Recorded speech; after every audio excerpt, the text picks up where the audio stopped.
la IUPAC, las definiciones.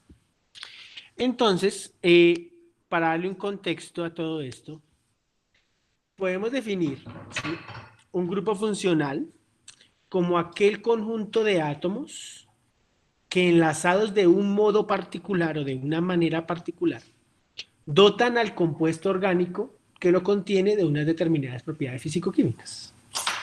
Buitrago, nómbreme 5 grupos funcionales. Alcoholes, ésteres, ácidos carboxílicos, no se me fue, Van 3. cetonas y aldehídos. Cetonas y aldehídos. Muy bien. Julián, otros 5.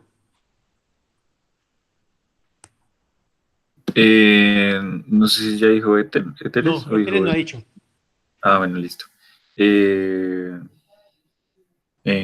Amidas, Sí, nitros, sí, pues alquil y todo eso, sí, ¿vale? sí, claro. Ah, bueno, alquilo, Alcano, alcano, alqueno y alquino. sí. Lina, otros 5. ¿Y cuáles faltan? No sé, ¿no ha puesto atención o qué? Por andar mirando. Sí, sí, pero no se me ocurren otros más fuera de los que han dicho. Espere a ver si me acuerdo de alguno. Empieza por A y termina en minas. Pero sí, ya dijeron aminas. No, a minas no han dicho. Sí, entonces Dijeron dijeron amidas. Amidas. Entonces, amidas. No, Ya las amidas dijeron ya. todas. Empieza por S y termina en úlfuros.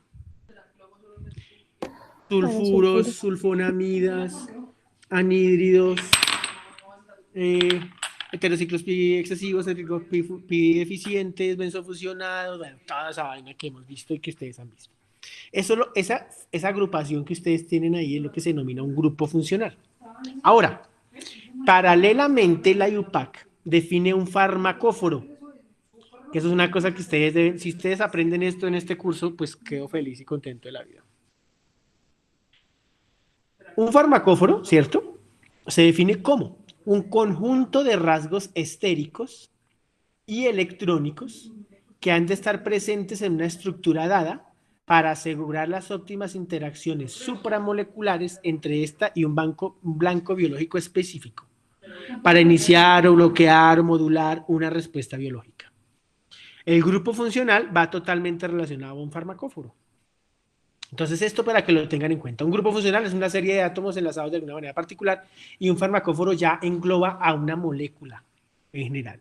Tanto el grupo funcional como sus rasgos estéricos y electrónicos, ¿cierto? Entonces, en este texto que se presenta a continuación, les voy a definir esto así tal la escuela porque lo encontré, bueno, lo encontré, no fue una clase que yo recibí por al otro lado del charco de un tipo muy bueno y me gustó.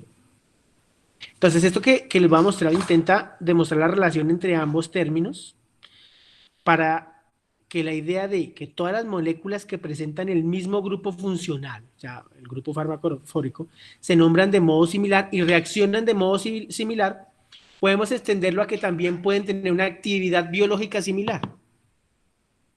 O sea, si yo tengo un ácido carboxílico o es de los ácidos arilpropiónicos, pues los ácidos arilpropiónicos son inhibidores de la COX-1 y de la COX-2.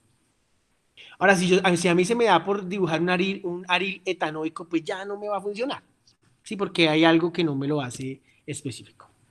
Entonces, esta es la idea que subyace la técnica de la modificación dirigida, una modificación racional, como herramienta en el diseño de nuevos fármacos y a su vez medicamentos. Lo que se pretende a través de esta alternativa es modificar la estructura de una sustancia que posee unas propiedades biológicas dadas. En esta molécula, que le vamos a denominar una sustancia líder, que puede ser un producto natural, o un producto sintético, o el producto de la modificación de un fármaco natural, se introducirán modificaciones estructurales para buscar propiedades mejoradas sin alterar su farmacóforo. Aquí tenemos el ejemplo más claro de ello. Un ejemplo de esta estrategia la constituyen las sucesivas modificaciones estructurales que se fueron incorporando a la morfina. para disponer de un análogo que mantuviera o mejorara sus propiedades analgésicas, pero eliminando a su vez el carácter adictivo. O sea, el compuesto líder, la sustancia líder, siempre fue la morfina, pero tenían problemas, entonces empezamos a mantener el núcleo de la morfina y hacerle cambiecitos. Esa morfina es de origen natural, ya como todos ustedes saben, se aisló por primera vez en 1803 y a mediados de ese siglo se empleaba asiduamente durante y después de procedimientos quirúrgicos para controlar el dolor. Luego se dieron cuenta que se le puso un acetil, se volvió al caballo y el caballo es una cosa más adictiva que el planeta. Luego se hizo derivados de ella como codeínas o demás y ahorita vamos a ver unos casos de eso.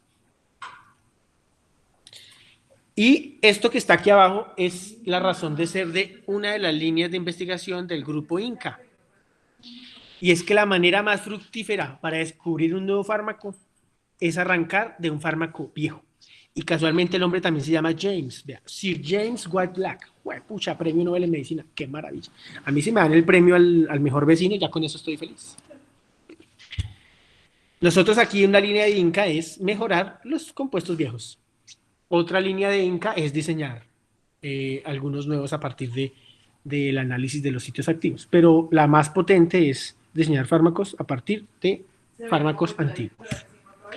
Esto es un apartado tomado de Imanol Telitu, de la Universidad del País Vasco. Es una universidad chiquitica, pero con un potencial de investigación potente, de las mejores universidades que hay en Europa. Ahora, Lina, ¿qué cambios hay aquí? Cuénteme los cambios que hay en estas tres moléculas, Lina, del perpetuo socorro. El hidroxilo por el éter y un ácido carboxílico, y el otro es un metil y un hidroxilo también, o alcohol. ¿Se mantiene la gran mayoría de la molécula o cambia? Se mantiene la gran mayoría. Exactamente. Entonces, cuando se mantienen todos esos ciclos, lo que hacemos es mantener el farmacóforo, o sea, los aspectos estéricos y electrónicos de esta molécula. ¿Qué estamos cambiando? Algo que se conoce como los auxóforos, que ahora los vamos a ver. Funcionalizamos el OH como un acetilo, convertimos en la heroína y luego funcionalizamos uno de los OHs nomás con un metil y es la codeína. ¿Cuál de esos tres es el más seguro, Buitrago? Realmente dentro de la morfina y la codeína. Por la morfina lo que pasa es que es adictiva, pero la codeína no. La codeína se da para todo. La codeína está en los Ibuprofeno más codeína. Exactamente. Todo tiene más codeína. Le dicen a uno, ¿quiere martini más codeína? Y uno se lo toma. Mi tesista aquí de maestría tiene codeína y se la toma con el café. ¿Sí o no dice? Entonces, vean, una modificación pequeña, como fue metilar uno de los OHs, disminuyó la adicción, pero mantiene su capacidad para el dolor. Eso es la maravilla que yo quiero que al final ustedes, todos con sus modificaciones la tienen. Algunas personas las han hecho muy bien, han sido modificaciones bien pensadas, otros han hecho algo más sencillo. Realmente no me importa si es sencillo, si es complicado, pero que ustedes entiendan realmente que algo va a mejorar. Ahora, resulta que en esta figura número 2 tenemos toda la morfina, y sus grupos funcionales, y al frente tenemos la meperidina.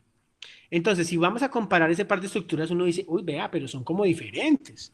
Pero realmente no son diferentes. Conservan ciertas cosas. Entonces vamos a ir chuleando. La morfina tiene un anillo de piperidina N-metilado. ¿Cuál es la piperidina N-metilado? Este que yo les estoy dando aquí. O sea, un heterociclo de 6 miembros saturado completamente. La meperidina al frente también tiene un anillo de piperidina N-metilado. Véalo. Mantienen los efectos estéricos y electrónicos. Luego tiene un anillo aromático tipo fenol, la morfina. Y la meperidina tiene un anillo aromático. ¿Qué quiere decir esto?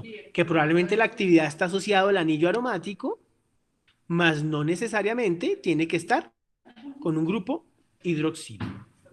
Luego, tenemos que la relación 1,4 entre el nitrógeno metilado y el anillo aromático. Entonces uno cuenta 1, 2, bueno, 1, 2, 3 y 4. O sea, hay una distancia entre el nitrógeno metilado y el anillo de 4. Si contamos para aquí también, 1, 2, 3, 4, a donde arranca el anillo. Entonces hay esa en común. Aparte de eso, la morfina tiene un anillo de furano y un alcohol alílico. Y la meperina tiene un éster etílico. Ahí ya no tienen tanto en común. Pero resulta que en 1983 fueron descubiertas de modo inesperado, como muchísimas cosas producto de los productos naturales, las propiedades analgésicas de la meperidina. O sea, imagino que alguien se puso por allá a comerse una planta, tenía hambre, no sé qué, se fue a pegarlo por allá y ya le iba a comer hongos. Y entonces resultó que, se me unió la boca. Esta y la morfina contienen agrupaciones estructurales características, como acabo de decirles.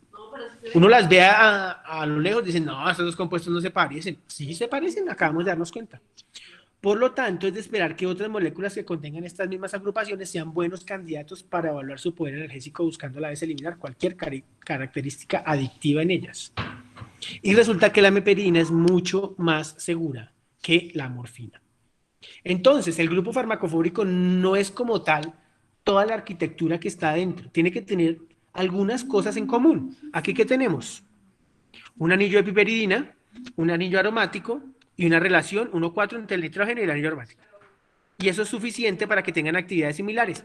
Y tiene una mejora que probablemente no es tan adictivo como los otros. Eso es lo que uno tiene que ir buscando. Ahora, aquí tenemos morfina pintada, meperidina, lo que está en rojo es lo que comparten en común, etorfina, súper loca, y metadona. Comparten el mismo farmacóforo. Ojo, farmacóforo, esas partecitas de la molécula que son en común, no necesariamente tiene que ser toda la molécula. ¿Qué quiere decir? Que yo puedo modificar todas las cosas que estén diferentes a eso rojo que está ahí. Aquí hacemos la descripción. Se ha destacado en rojo aquellos enlaces, ¿cierto? Vean. O átomos que enlazados de esa manera particular, o sea, como si fuera un grupo funcional, pero en este caso se le denomina farmacóforo, han de mantenerse inmutables, ojo, porque hubo alguien por ahí en el parcial, creo que puso, yo no sé si fue este curso, que hasta lo pensó bien, lo que pasa es que se le faltó un carbono, puso un estireno, un etileno y luego quiso funcionalizar y todo se le fue para el carajo. Entonces hay que tener cuidado. Hay que mantenerse inmutables para que la actividad biológica se manifieste tanto en la morfina como en la meperidina. Por tanto, el farmacóforo es la agrupación estructural necesaria para establecer la unión con ese receptor. Al resto de esa molécula se le denomina auxóforo. Ojo. Farmacóforo lo que debe mantenerse inmutable. Auxóforo lo que se puede modificar y que dependerá directamente de las características de los aminoácidos que tengan el sitio activo. Ese auxóforo, es decir, aquellas partes de la molécula que se diferencian con respecto a la molécula líder. En este caso, pues la etorfina y la metadona. Ahora, ya tenemos valores biológicos. La etorfina, o sea, esta, ha resultado ser un analgésico 3000 veces más potente que la morfina. Y es tan jodido que solamente se puede utilizar en veterinaria para mamíferos de gran tamaño. O sea, se encontró súper potente esa molécula y ahí va. Y simplemente haciendo modificaciones estructurales y entendiendo bien el farmacóforo. Ahora, la metadona se desarrolló en Alemania durante la Segunda Guerra Mundial para tratar el alivio a la adicción de los heroinómanos, o sea, los que se pusieron a meter heroína hasta que se cansaron. Yo tengo una historia con respecto a la heroína, se las voy a contar. Resulta que la gente pensaba que era demasiada o sea, todo el mundo decía, uy, la heroína es una mierda, la heroína es una mierda, la heroína es una mierda. Y entonces pusieron a unos, yo no sé, ya las conté, si las conté me dicen, pusieron a unos ratoncitos, pusieron un ratoncito con su ratoncita, felices, contentos, viendo Netflix, los ratoncitos, y entonces le pusieron en un frasco comida y heroína. al ratón, porque los que son medio adictos son los ratones, no las ratones. Mentiras, pusieron una familia de ratones. Y en otro pusieron a un ratoncito solo con la comida y con la heroína. Y resulta que el ratoncito que vivía solo, pues se la pasaba engalochado con la heroína hasta que se murió. Mientras que los ratoncitos que vivían en familia, no se comían la heroína. Entonces descubrieron el hecho de que la heroína como tal, ¿sí?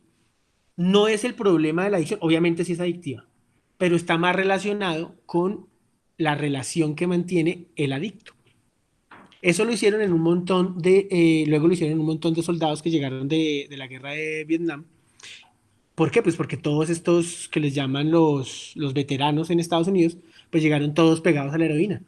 Pero muchos de ellos cuando empezaron a tener el contacto con sus familias y sus novias, sus vainas, la dejaron. Ahí les cuento. No necesariamente. Yo tengo una pregunta, profe, frente a Sí. eso. O sea, ¿nosotros podemos hacer experimentos con la heroína o eso es, o sea, eso es legal o es ilegal? Dependiendo de qué.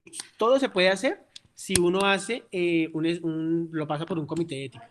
Entonces tú dices, yo quiero hacer experimentos con heroína, por ejemplo, hacer modificación y probarla en ratones. Pues se tendrá que pasar a un comité de ética y analizar los pros y los contras, pero se puede. Desde que el comité de ética lo apruebe, sí se puede. Ah, ok, gracias, profe.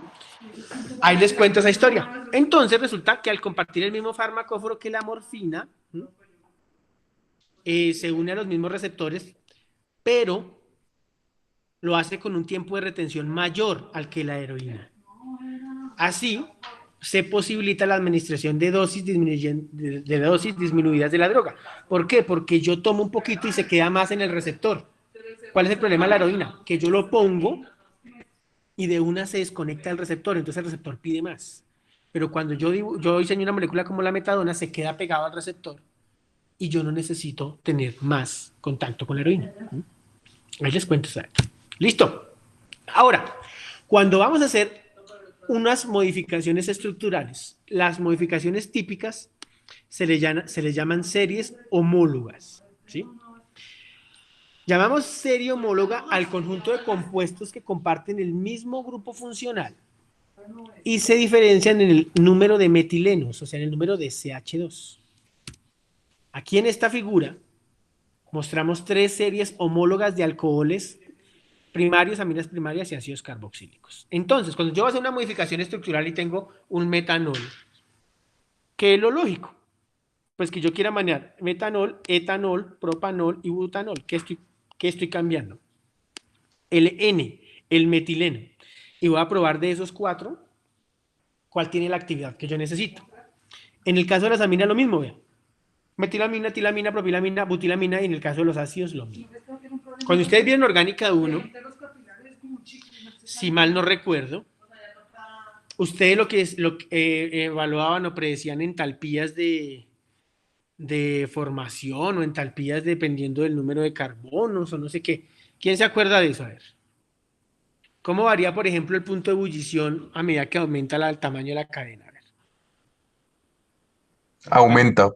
Exactamente. Un mayor número de carbonos aumenta. Eso, entonces eso es lo que se conoce como una serie homóloga. Entonces, si yo necesito una molécula que tenga mayor punto de ebullición, digo, no, pues yo utilizo un alcohol primario, pero de más número de carbonos. ¿Sí? Las aminas, por ejemplo, el olor de las aminas, ¿cómo incrementa? ¿A medida que aumenta el tamaño o a medida que disminuye el tamaño? El aroma de las aminas. Ahí los corté. Creo que es a medida que disminuye.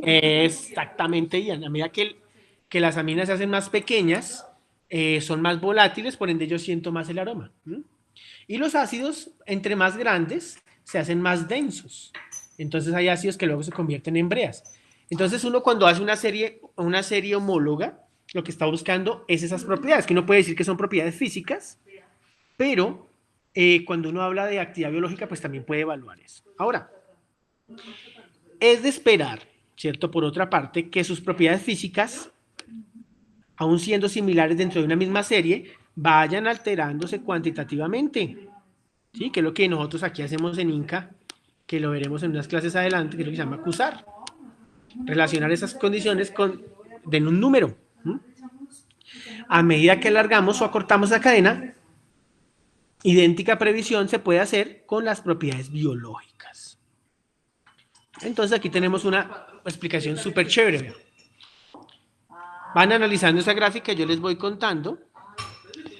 Y es que es conocido que los alcoholes primarios muestran en mayor o menor medida, propiedades antimicrobianas. Por eso todos utilizamos antibacteriales y llevamos un año utilizando antibacteriales y nuestras manos yo creo que nunca jamás hayan estado tan puras. ¿Sí?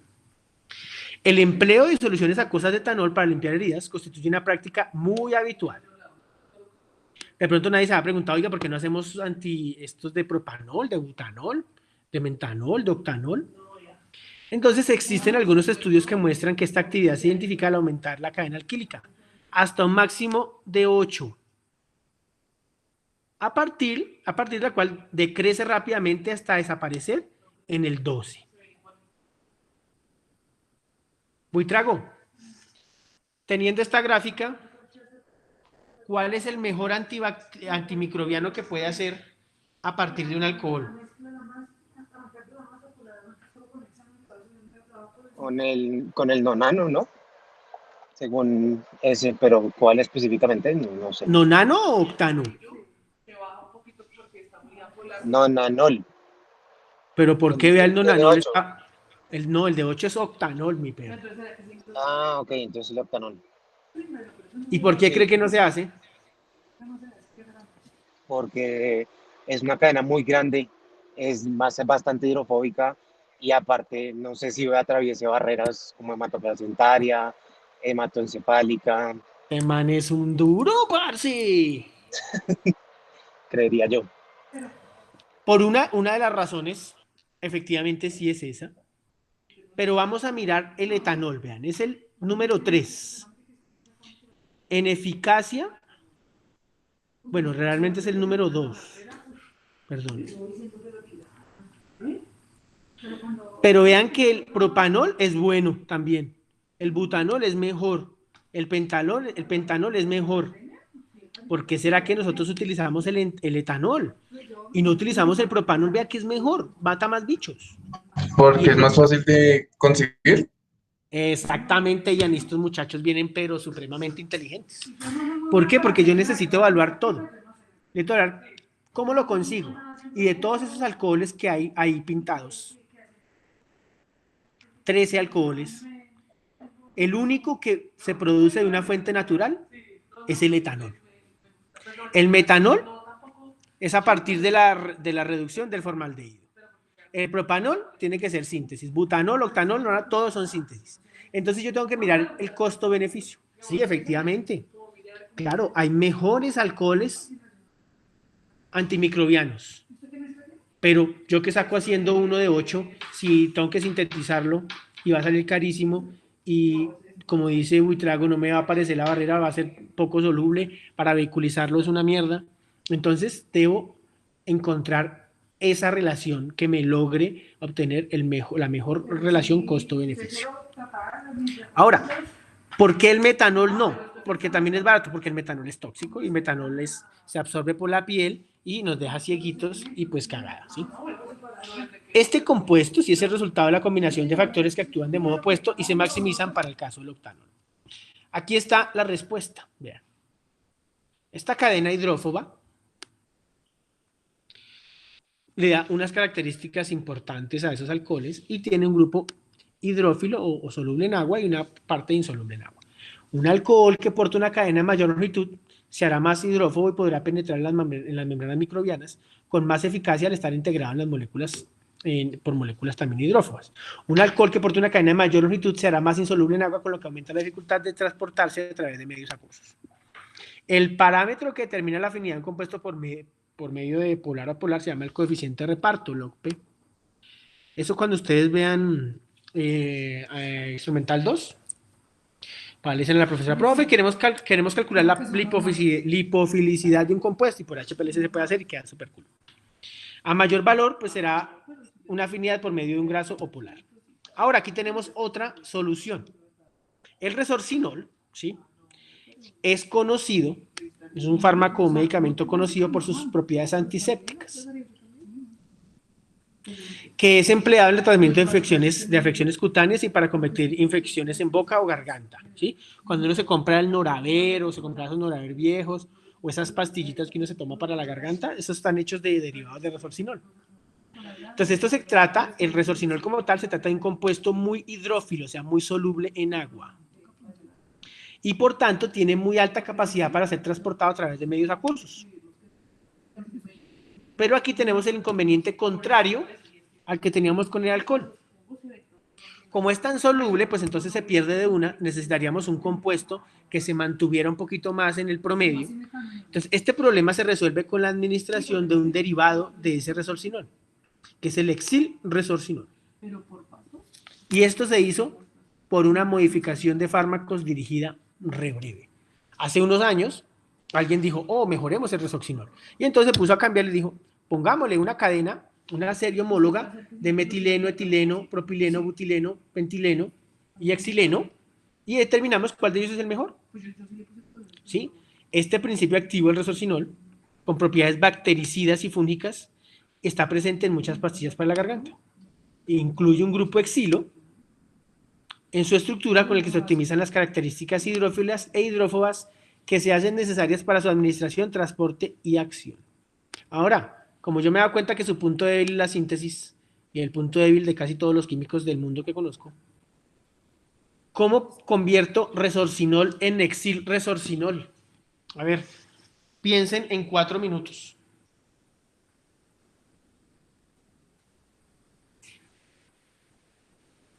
¿Cómo convierte eso?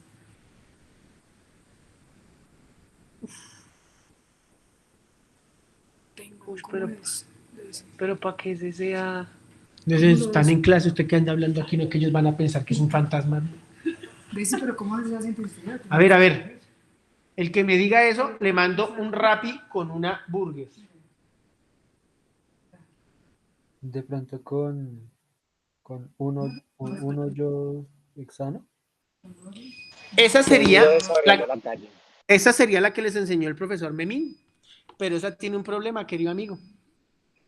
Y es que los carbocationes primarios no existen, por ende se va a mover al secundario y vas a formar un derivado como este. 1, 2, 3, 4, 5 y 6. Y vas a obtener el derivado del carbono secundario. Entonces, estás muerto. ¿Qué tal que usted está haciendo la tesis conmigo y haga esa vaina, hermano? ¿Lo mato? Pero digamos entonces, o sea, ¿no se probaría con otro halógeno? No, tendría que ser con un litiado. Entonces, los litiados, por ahí en mi canal hay un video de litiados. Los litiados tienen la ventaja que los carbaniones sí no se transfieren a carbonos más estables. Los carbaniones existen en cualquier carbono. Entonces yo pongo un litio aquí, pin, cuando pongo el litio aquí o el litio aquí en esta punta y pum, lo pego directamente y ahí obtengo esa molécula. Entonces, es común realmente que las personas entiendan las modificaciones estructurales, pero también es común que luego no puedan hacerlas. Porque la química orgánica, como es tan práctica, muchas personas piensan que es ir a leer un protocolo, es decir, aquí dice, mezcla esto con esto y te va a dar. Pues no. Porque así, entonces el colombiano es el que se acaba de ganar la estrella Michelin en el restaurante de Washington, pues cualquiera tuviera una estrella Michelin, ¿sí? Es crear algo a partir de una teoría y no todas las manos lo pueden hacer. Entonces este ejemplo me gustó un montón porque es un cambio estructural muy pequeño de una serie homóloga que lo que me obtiene es un compuesto con una actividad farmacológica bien, bien importante. Ahora, aquí vamos a resolver unas preguntas así bien sencillitas. Al igual que nos referimos a una serie homóloga, ¿cierto? Como el conjunto de compuestos que comparten el mismo grupo funcional y se diferencia solamente los metilenos, también tenemos series vinílogas. Es aquella donde ya no se cambia un metileno, sino se cambia un vinilo, ¿sí? Entonces aquí tenemos 3 ejemplos. Entonces el Pirazolac es un fármaco que me imagino que será antifúngico, Cada vez que tenga esos anillos así, son antifónicos. Ah, no, pero creo que este es un Aines, creo. Buitrago, esto es un Aines, ¿cierto?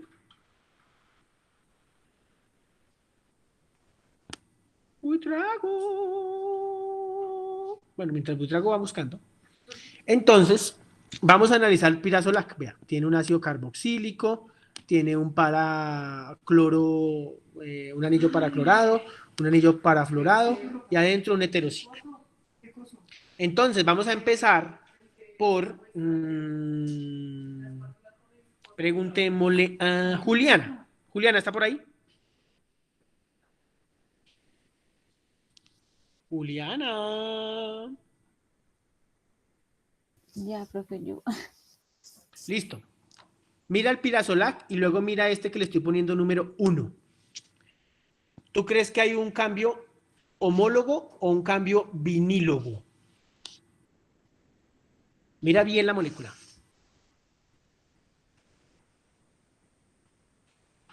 Si Creo que la es coge, homóloga.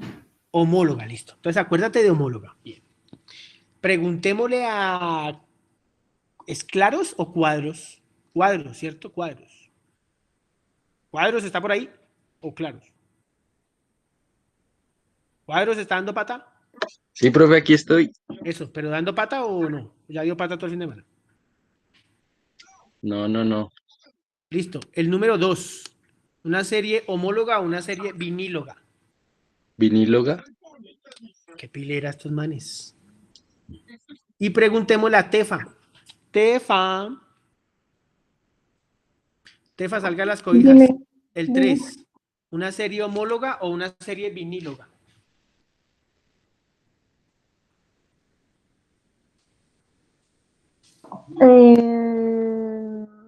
O una serie... No, mentiras. Esas dos.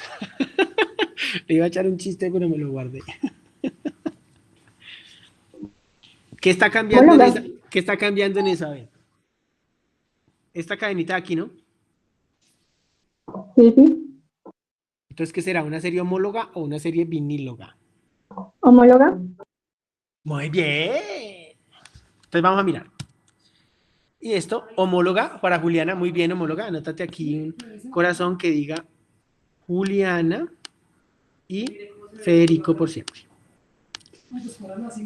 Luego, cuadros, dice viníloga. Muy bien, entonces un corazón que diga cuadros ¿y a quién ponemos cuadro aquí? Cuadros y James. Y luego, homóloga de Estefa, le ponemos un cuadrito aquí, un corazoncito que diga Tefa y Ian. Por siempre. Breve. Hicieron 4 fármacos a partir del grupo farmacóforo del pirazolac, haciendo modificaciones tan sencillas como metilar esta posición reactiva, etilar esta posición reactiva y poner un grupo vinílogo en el centro. Esas son las modificaciones que uno dice, wow, ¿sí? Ahora, en el laboratorio, pues es difícil, ¿no? Porque pues en una práctica de 2 horas, 3 prácticas de 2 horas, y ustedes que se demoran 1 hora lavando y 45 minutos guardando el material, pues complicado, ¿no? Pero así son todos, ¿sí? Profesionales y todo ya con maestría, igual se demoran 2 años limpiando un frasco como si tuviera esos gérmenes o qué putas, que nada más funciona. Entonces los cambios pueden ser así, de densos, ¿sí? O, por eso esta clase no se las di antes del examen, porque dije, pues si les doy esto, les va a quedar re breve darme todos sus cambios. Pues no. Quería que aumente, o sea, que imaginar. Ahora, aquí tenemos unos cambios específicos ya con ejemplos de valores de IC50. Entonces, en esta figura 9 se muestra a modo de ejemplo 2 análogos, ¿sí? Que constituyen una serie homóloga de inhibidores de neuroamidasas, para lo que puede encontrarse una graduación muy notable en su actividad, o sea, una disminución, una mejora en su actividad biológica. Entonces, vamos a mirar la molécula 1. Y en esa molécula 1 modificamos el R. ¿Por qué? Porque el resto es el grupo farmacóforo y el R será su auxóforo. Cuando el R es un H, tiene 6.300 de IC50.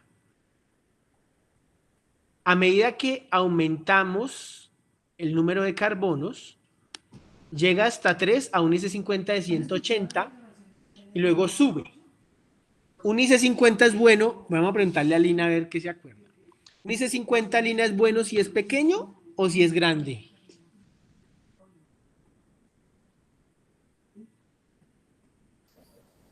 Si es grande, ¿Cómo putas? No, si es pequeño. No lo si sé. Es pequeño. Si es Porque pequeño, si ¿eso no qué? tienes que dar más dosis, sí.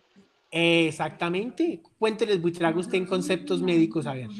sí, pis. Pues es que el IC50 es la concentración mínima inhibitoria de la mitad. La mitad, Ahí está. sí. Es la Entonces, mitad de entre la... menos sea el número, menor dosis tienes que dar para que haga efecto. Exactamente. Entonces, ¿qué quiere decir? Que todos son activos. Todos me sirven como inhibidores de la neuroamidasa. Pero si yo tengo un hidrógeno, tengo que darle 6.300 nanomolar cada 8 horas. Pero si yo tengo un propil, tengo que darle 180 nanomolar cada 8 horas. La dosis es directamente proporcional, en este caso, pues a la actividad y a su vez a los efectos secundarios que tenga. ¿Por qué? Porque si es 6.300, un montón de ellos se va a perder por alguna parte y va a empezar a inhibir cuanta cosa se le ocurre y tiene efectos secundarios graves. Cuando una molécula tiene, por ejemplo, los antirretrovirales, por ejemplo, los anticancerígenos, todos esos tienen IC50 chiquiticos, chiquiticos. ¿Por qué? Porque la dosis debe ser tan pequeña porque si no le destruye a usted todo. Pero entonces si yo le sigo aumentando la cadena a BUT de 4 y a un fenil, se siguió subiendo el IC50. Entonces, esto nosotros lo hacemos también aquí en INCA. Hacemos predicciones con modelos QSAR de IC50 buscando que el R-propil sea pequeño, entonces después de que nos digan que este R-propil es pequeño, entonces lo sintetizamos. Firirín, y listo, listo. Lo tenemos. Ahora, luego tiene que tener propiedades añadidas a solubilidad, biodisponibilidad, toxicidad, un poco de cosas adicionales que hay, que son igual, bueno, no tan importantes como el IC50, pero también tienen que tenerse en cuenta. Entonces, si ven como una serie homóloga me demuestra directamente cómo varía la actividad. O sea, esto realmente es una maravilla. Y esto antes, o sea, antes no, ustedes tuvieron clase con Diana, ¿cierto? Bueno, yo no sé si ustedes han tenido clase con Diana. Ah, de pronto no, ustedes no han tenido clase con Diana. Diana, por ejemplo, en su doctorado hacía moléculas activas y ella tenía que sintetizarlas todas. O sea, estas 6 tenía que meterse al laboratorio y hacerlas. Eso significa gasto de plata, gasto de tiempo, gasto de cuerpo. Hoy por hoy, con todas las redes neuronales artificiales, el virtual screening, uno lo que hace es modelar y luego sintetizar solamente las buenas. Porque uno, ¿para qué tendría que sintetizar la de 6.300?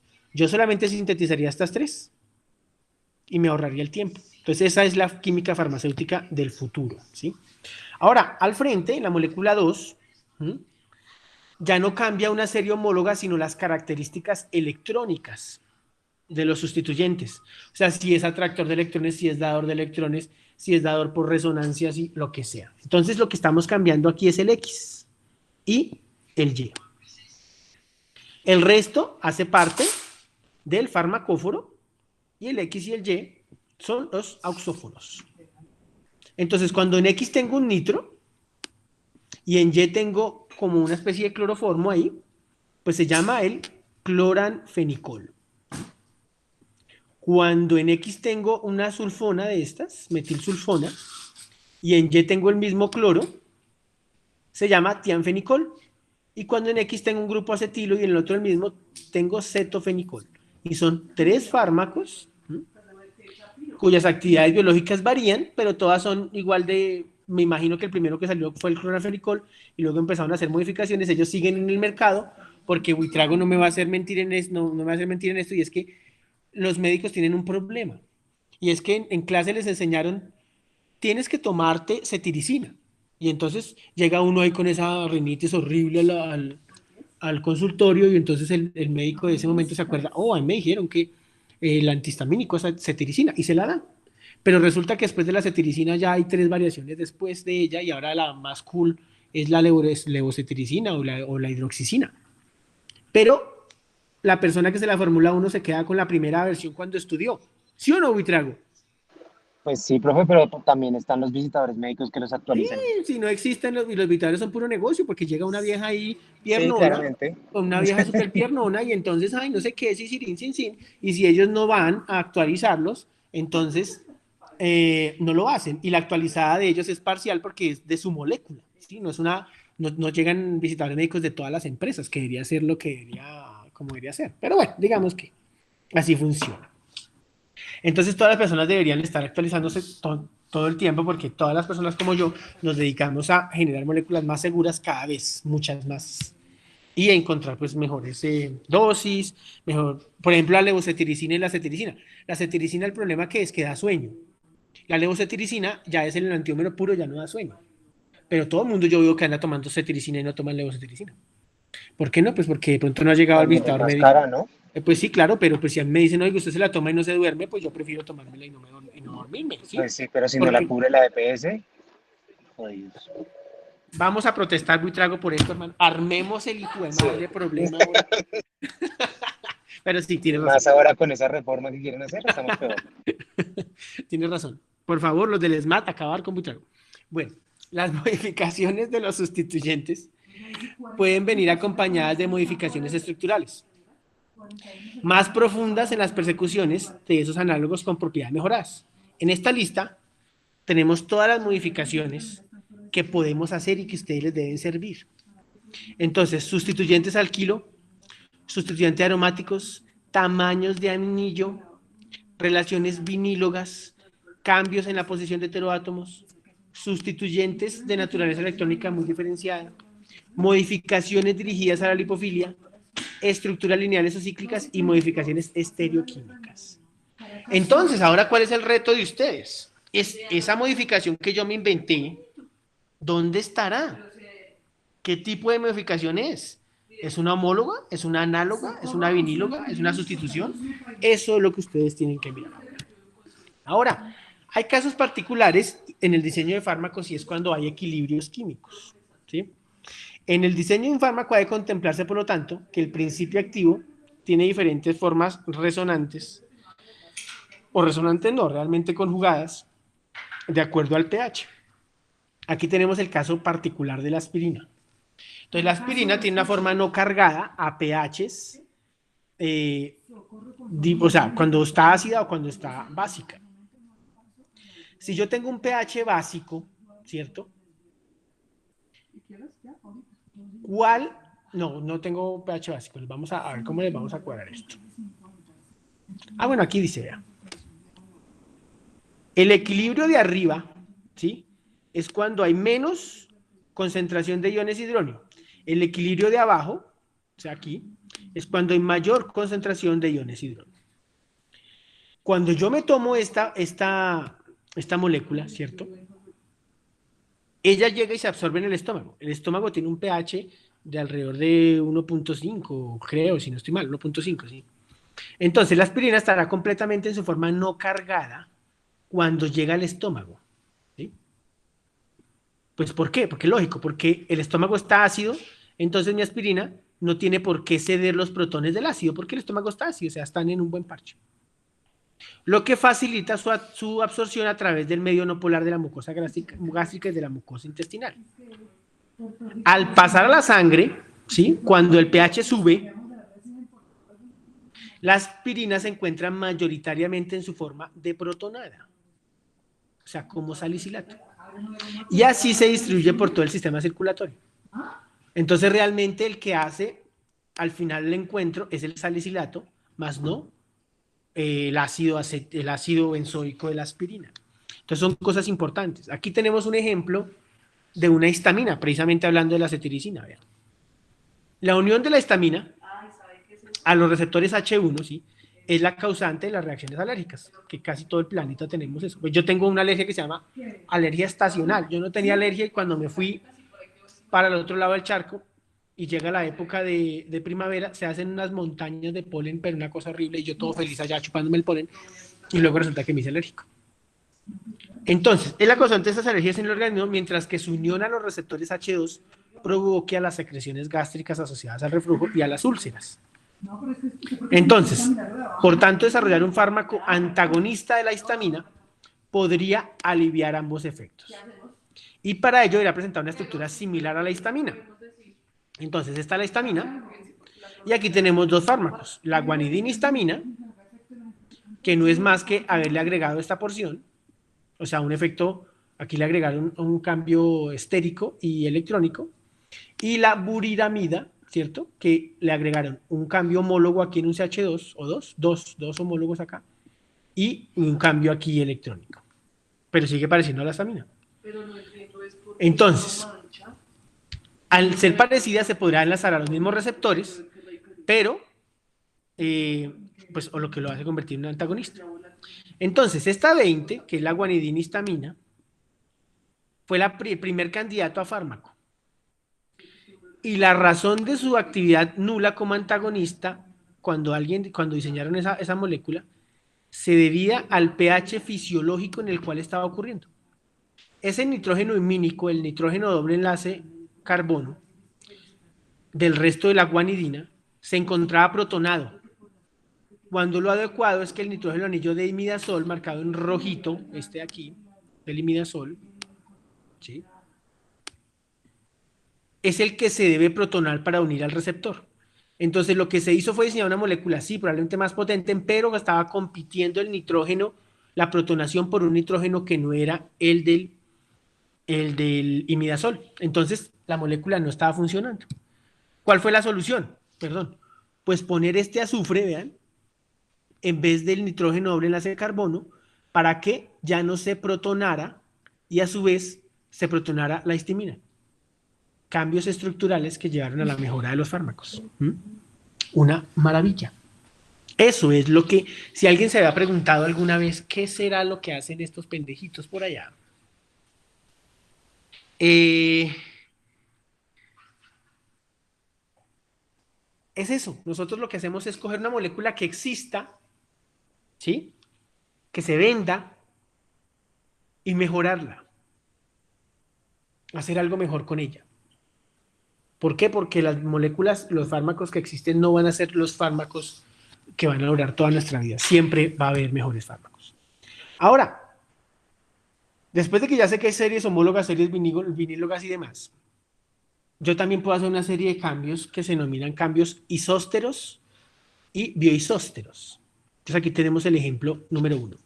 Entonces un cambio isóstero son átomos o grupos de átomos que presentan características electrónicas y estéricas similares. Entonces, yo digo, si yo tengo un CH2, puedo cambiarlo por un NH, por un oxígeno o por un azufre y tendrán características electrónicas y estéricas similares. Es un cambio isostérico. Si nos vamos a dar cuenta aquí en la meperidina lo que se hace es un cambio en X y estamos mirando la potencia como analgésico. Y la meperidina es igual a 1. Si le pongo un oxígeno es 12, si le pongo un NH es 80, si le pongo un metileno es 20 y si le pongo un azufre es 1.5. O sea, ¿qué significa? Que es más potente cuando le pongo un grupo amino, sin grupo NH. Ahora hay que mirar, como dijeron, como nos dimos cuenta en la anterior, esa meperidina, ¿sí era la que se le daba a los caballitos? Ya no me acuerdo. Ah, no, es la torfina. Sí.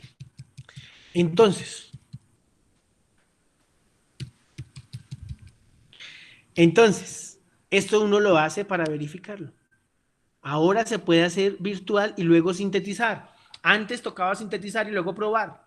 ¿Sí? Entonces, eso es una mejora sustancial que hemos ido y que es lo que queremos hacer nosotros, o estamos haciendo aquí en el grupo.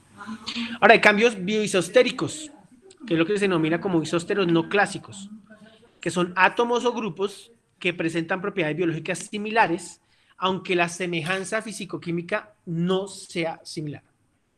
Entonces tenemos aquí el sultopride,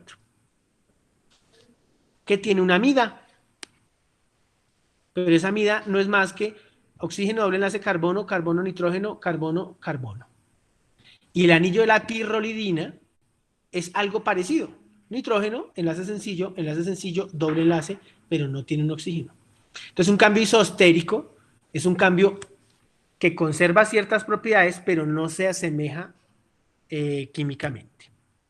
Ahora, cuando yo hago lo de reemplazos isostéricos, entonces lo que hago es mejorar la interacción por su blanco biológico, que es lo que se conoce como la farmacodinamia, que es lo que vamos a hacer ahorita durante las próximas clases, que es mejorar la unión al receptor, efectos en el organismo, una ventana terapéutica, o sea, la dosis, cosas así. También se mejoran propiedades farmacocinéticas con la absorción, distribución, metabolismo, excreción. Esta presentación está en el aula y yo creería que algunos la vieron, cosa que me parece maravilloso, porque en algunos casos respondieron con conceptos así en el examen, a menos de, ¿sí?, que alguien les haya hecho que pensaría que eso nadie lo puede hacer. O sea, nunca jamás pueden hacer esto. Yo entiendo que alguien estudió y dijo, oh, vea, ahí hay una presentación, puede ser interesante, ¿sí? Entonces, estos átomos o grupos univalentes, pues pueden ser, vea, el deuterio por un hidrógeno, el flúor por un hidrógeno, la amina por un hidroxilo, el tiol por un alcohol, el flúor por oxígeno, nitrógeno, metileno, los halógenos entre sí, carbono por silicio. Divalentes, metilenos, iminas, cetonas, tioles, no, eso no es un tiol. ¿Cómo se llama esto? Cédula enlace azufre. Metilenos, grupos oxigenados, átomos trivalentes o anillos, ¿sí?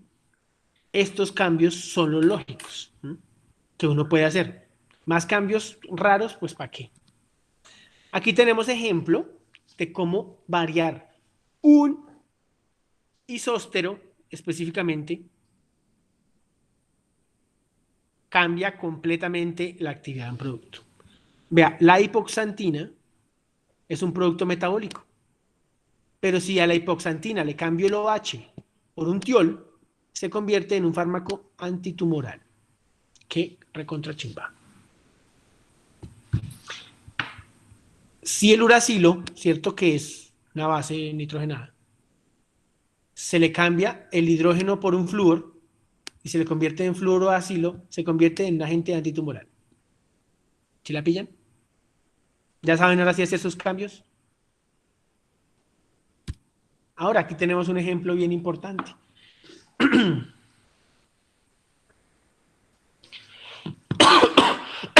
Perdón.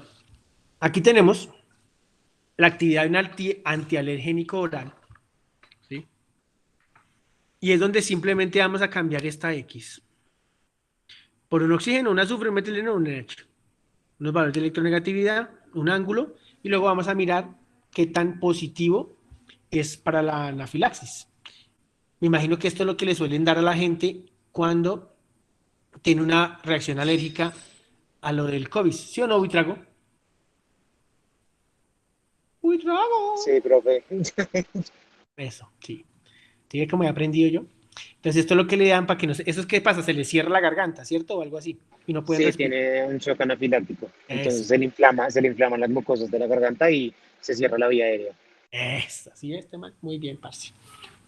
Entonces, resulta que cuando tiene un oxígeno, es la actividad más potente. A diferencia de cuando tiene otros tres. Eso es farmacia química, básicamente. Pero no solamente decirle a la persona, oye, cambia un azufre por un oxígeno.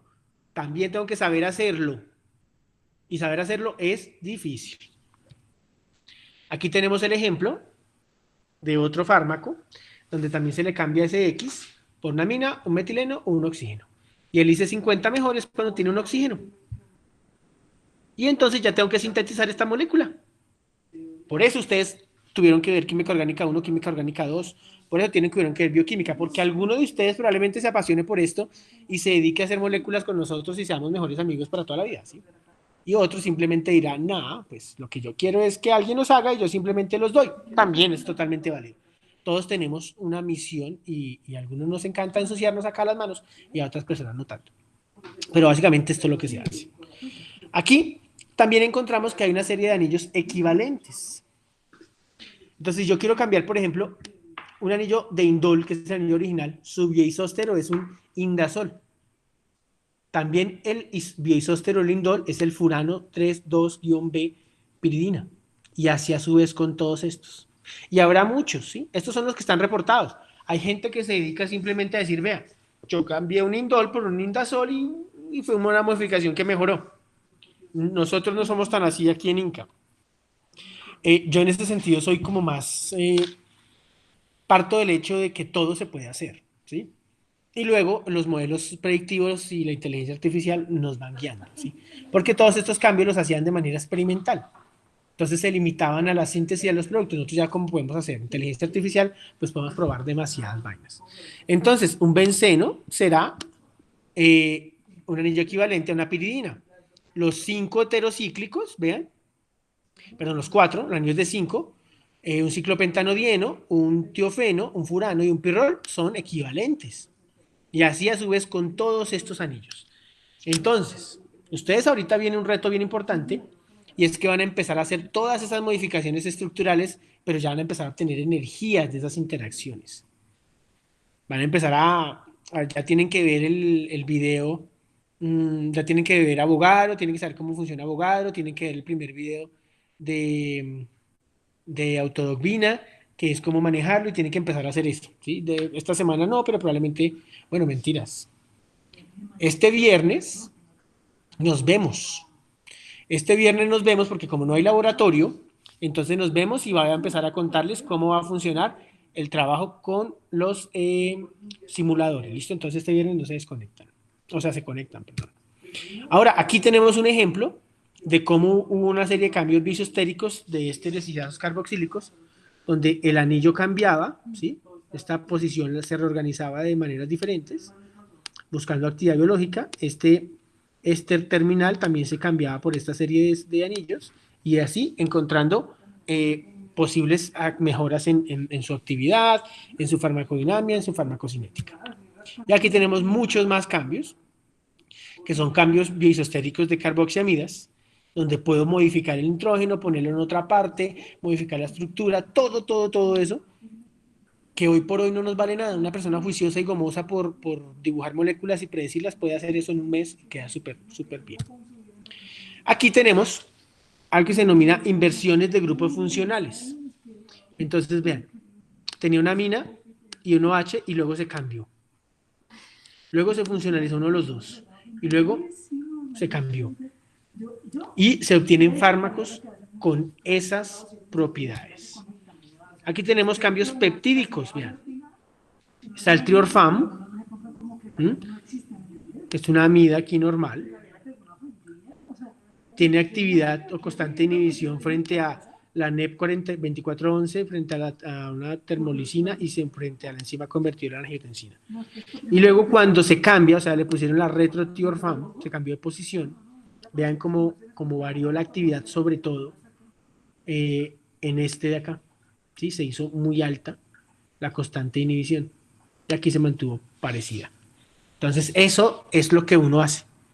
Eso es a lo que se dedica, a buscar mejoras estructurales, buscar cómo hacerlas, sintetizarlas y luego probarlas in vivo.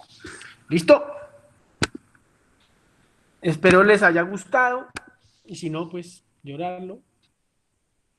Nos vemos el viernes